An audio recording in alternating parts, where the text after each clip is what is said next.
غروب آفتاب تک اور پھر پوری رات عبادت اور طاعت میں گزرنی چاہیے۔ میرے عزیز بچوں، بھائیوں، بہنوں اور بیٹیوں، یہ ماہ مبارک اپنے دامن میں اللہ کی رحمتوں کے ہزاروں حصے رکھتا ہے۔ شاید ہم اسے محسوس نہیں کرتے اور جانتے نہیں ہیں، یا ہمیں بتانے والوں نے بتایا نہیں۔ ہم نے ایک رسم بنا لیا، روزہ آیا، رسم گزار دی ہم نے۔ احساس اور شعور اور فکر کی گہرائیوں سے ہم ماہ رمضان پاک کی ساعتوں کا نہ استقبال کرتے ہیں اور نہ اس کا جائزہ لینے کی کوشش کرتے ہیں۔ آپ اندازہ فرمائیں، اس ماہ مبارک کے بارے میں اللہ کے رسول نے فرمایا، الصوم جنۃ، روزہ ڈھال ہے، روزہ ڈھال ہے شیطان کے حملوں سے، شیطان کے فریب سے۔ اور ماہ مبارک میں شیطان حملہ آور ہوگا اور آپ پہ غالب ہو جائے گا، لیکن روزہ جب آپ رکھیں گے تو شیطان حملہ آور نہیں ہو پائے گا۔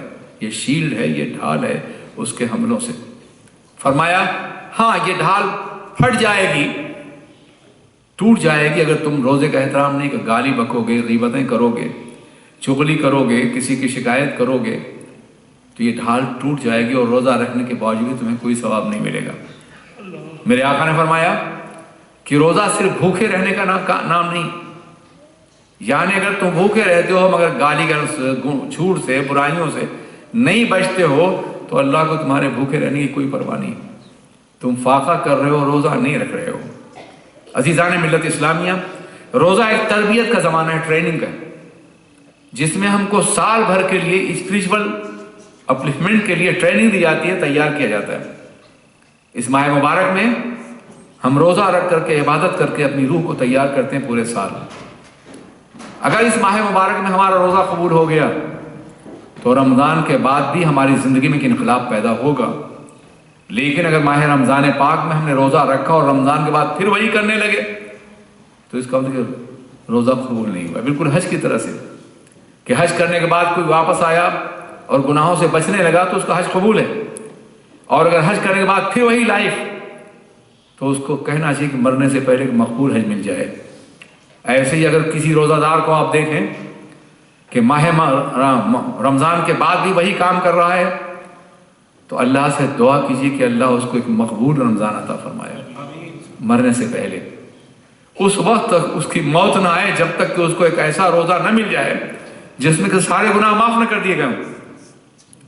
آقا دو جہاں حضور رحمت عالم نے فرمایا، من صام رمضان ایمانا و احتسابا غفر له ما تقدم من ذنبہ، جو شخص رمضان کے مہینے میں، شہر رمضان میں ایمان اور احتساب کے ساتھ، مکمل یقین کے ساتھ، اللہ سے ثواب کی امید کے ساتھ روزہ رکھے گا، اس کے سارے گزشتہ گناہ معاف کر دیے گئے۔ آپ اندازہ فرمائیں کتنا بڑا انعام اس ماہ مبارک میں۔ ہم میں کون ایسا ہے جس نے گناہ نہ کیا ہو؟ کون ایسا ہے جس سے غلطیاں نہ ہوئی ہوں؟ کون ایسا ہے جس سے خطائیں نہیں ہوں؟ اور یہ ماہ مبارک بطور انعام ہے، آ جاؤ میری بارگاہ میں معاف کر دوں گا، چاہے کتنے ہی گناہ تم نے کیوں نہ کیوں، لوٹ آؤ میری طرف، میری رحمت کا دروازہ کھولا ہوا ہے۔ اور دنوں میں تم خود معافی مانگتے ہو، اس رات کو رمضان کے پورے مہینے میں میری رحمت آواز دیتی ہے۔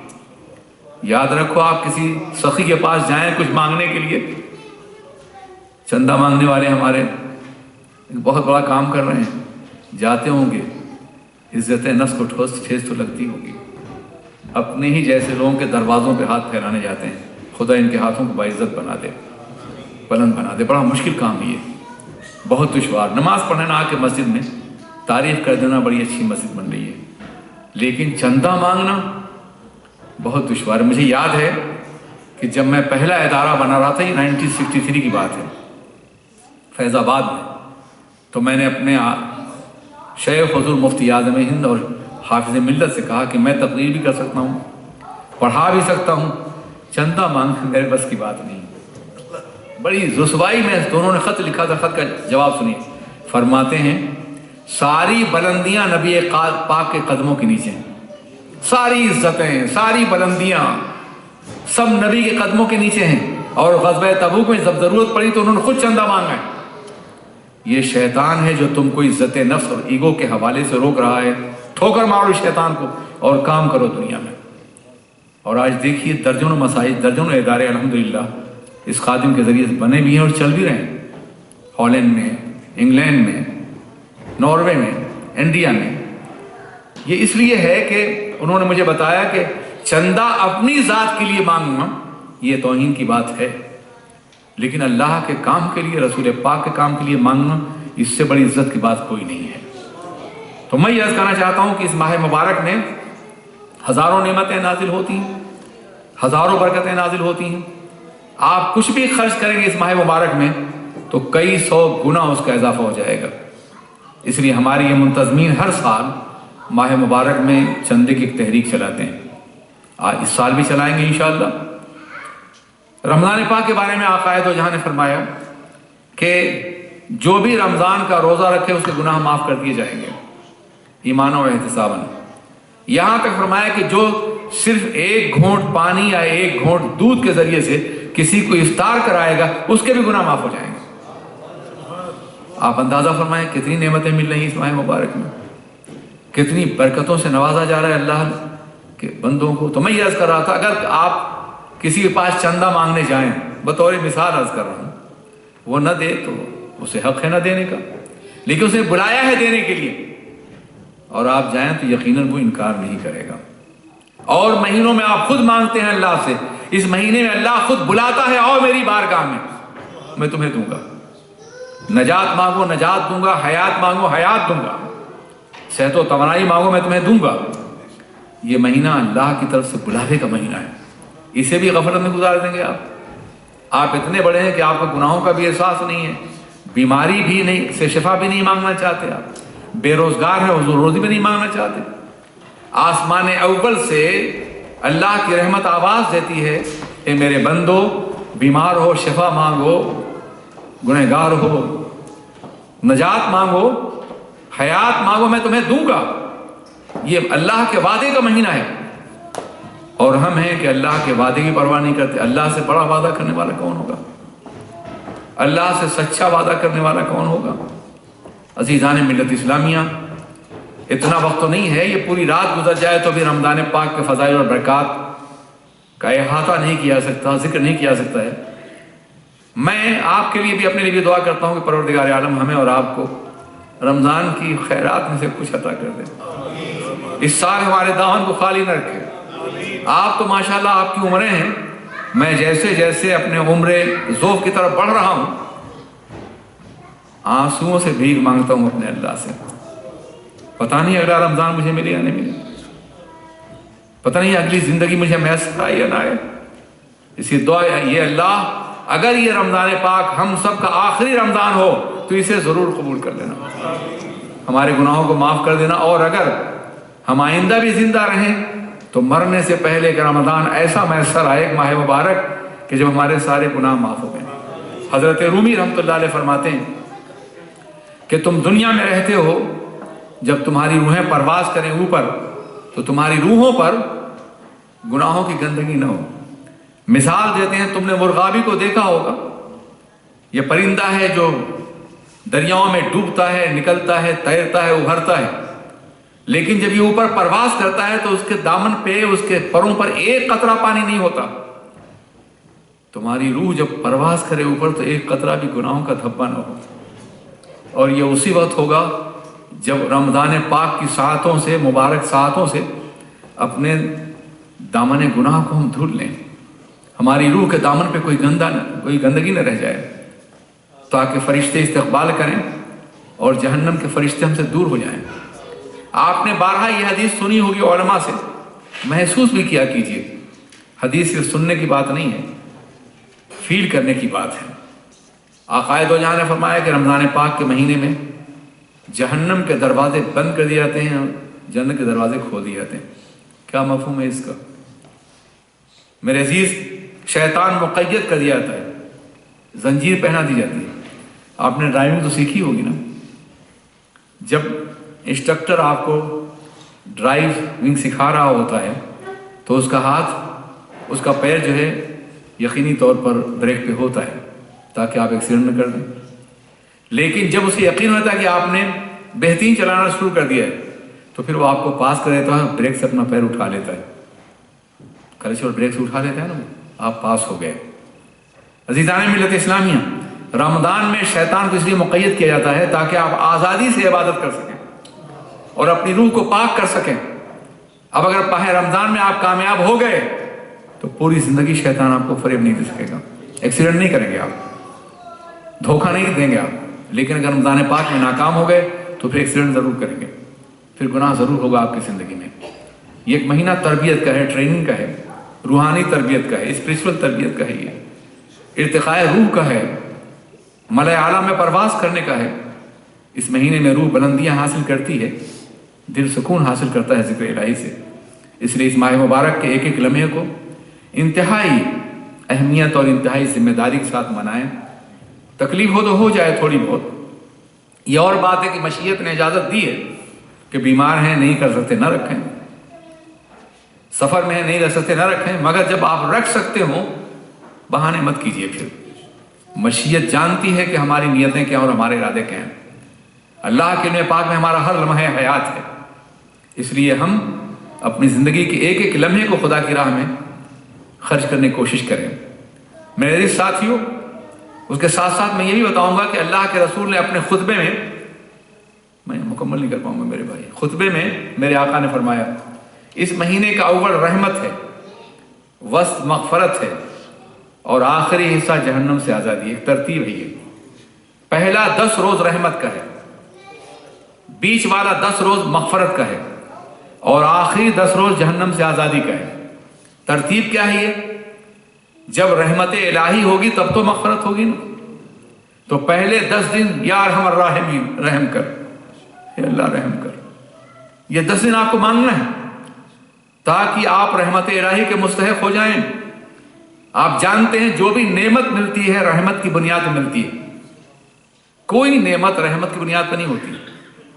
ماں کے شکم میں جہاں بچہ رکھا جاتا ہے اس کو رحم کہتے ہیں۔ جانتے ہیں کیوں کہتے ہیں؟ اس لیے کہتے ہیں کہ ماں اپنی ممتا کی رحمت سے بچے کو اٹھاتی بھی ہے اور پالتی بھی ہے۔ اگر بچے ماں کے اندر رحمت نہ ہو تو کوئی بچہ نہیں پروان چڑھے گا، کوئی بچہ پیدا نہیں ہوگا۔ آج یہ بدبخت کہتے ہیں کیا ہوا تم نے شادی کی تھی، لذت حاصل کی، ہم پیدا ہو گئے، تم نے پالا تو کیا ہوا؟ یہ بدبختی اور شقاوت ہے۔ رحمت ہے ماں کے اندر جو باپ اللہ نے رکھ دی ہے ماں کے دل کے اندر، وہ بچے کی ایک تکلیف گوارا نہیں کرتی۔ کسی نے کہا تھا نا کہ ایک مدت سے میری ماں نہیں سوئی، جالب یا کوئی شاعر ہے، ایک مدت سے میری ماں نہیں سوئی جالب، ایک دن میں نے کہا تھا مجھے ڈر لگتا ہے۔ ایک دفعہ میں نے کہا تھا مجھے ڈر لگتا ہے تو ماں سوتی ہی نہیں تاکہ مجھے ڈر نہ لگے۔ کس قدر عظیم ہوتی ہے مائیں، اور صرف انسانوں کی مائیں نہیں۔ آپ نے اگر دریاؤں میں مچھلی کو دیکھا ہوگا تو ایک بڑی سی مچھلی ہوتی ہے، اس کے چھوٹے چھوٹے بچے ہوتے ہیں، انڈے سے نکلے ہوتے ہیں، یہ اتنے چھوٹے ہوتے ہیں کہ انہیں انسیکٹ کہہ سکتے ہیں آپ، مگر قدرت کا معاملہ یہ ہے کہ وہ موجوں کا مقابلہ کرتے ہیں۔ آپ نے ایک پتھر پھینکا، بڑی مچھلی ڈوبی تو بچے بھی ڈوب گئے، غائب ہو گئے۔ یہ ممتا اس مچھلی کے دل میں کس نے ڈالی؟ ایک مرغی اپنے بچوں کو پروں میں چھپائے ہوئے بیٹھی، ایک چیل نے حملہ کیا، ایک چوزا لے کے اڑ گئی تو مرغی چیختے ہوئے 40 فٹ تک اڑتے ہوئے ہم نے دیکھا ہے۔ اس ننھی سی مرغی، یہ ماں کا جذبہ کس نے رکھا ہے؟ یہ آپ کی نگاہوں کے سامنے۔ اگر اللہ نے اس ممتا کے اندر رحمت نہ رکھی ہوتی، رحم کا جذبہ نہ ہوتا تو بچوں کی پرورش نہیں ہوتی۔ تو رحم کی بنیاد پہ پرورش بھی ہوتی ہے اور نجات بھی ملتی ہے۔ تو اللہ نے پہلا 10 روز رحمت کے لیے رکھا ہے۔ جب اللہ کی رحمت کے آپ مستحق ہو جائیں گے تو اگلے 10 دن میں نجات مل جائے گی، مغفرت ہوگی، اور جب مغفرت ہو گئی تو جنت میں داخل کیے جائیں گے۔ یہ ترتیب ہے کہ آخری 10 دن جہنم سے آزادی کا اور جنت میں داخلے کا ہے۔ جانتے ہیں ایسا کیوں نہیں؟ مغفرت کیا ہے؟ مغفرت گناہوں سے پاک کرنا ہے۔ آپ مسجد میں ناپاک ہو کے نہیں جا سکتے، جنت تو مسجد سے 1000 گنا اونچی جگہ ہے۔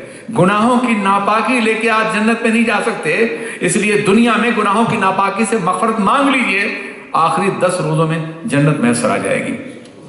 یہ انعام ہے جو رسول پاک کی جانب سے آپ کو عطا کیا گیا ہے۔ یہ بخششیں ہیں جو اس ماہ مبارک میں آپ کو ملتی ہیں۔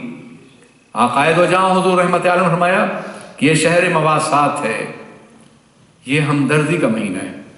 اللہ کیوں بھوکا رکھتا ہے آپ کو؟ وہ تو اپنے بندوں پہ رحم کرنے والا ہے، رزاق مطلق ہے، روزی دینے والا ہے، پرندوں کو روزی دیتا ہے، ہر روز پرندے خالی پیٹ جاتے ہیں، پیٹ بھر کر کے آتے ہیں، فضاؤں میں روزی دیتا ہے، پہاڑوں میں روزی دیتا ہے، پھر آپ کو بھوکا کیوں رکھتا ہے ایک مہینہ؟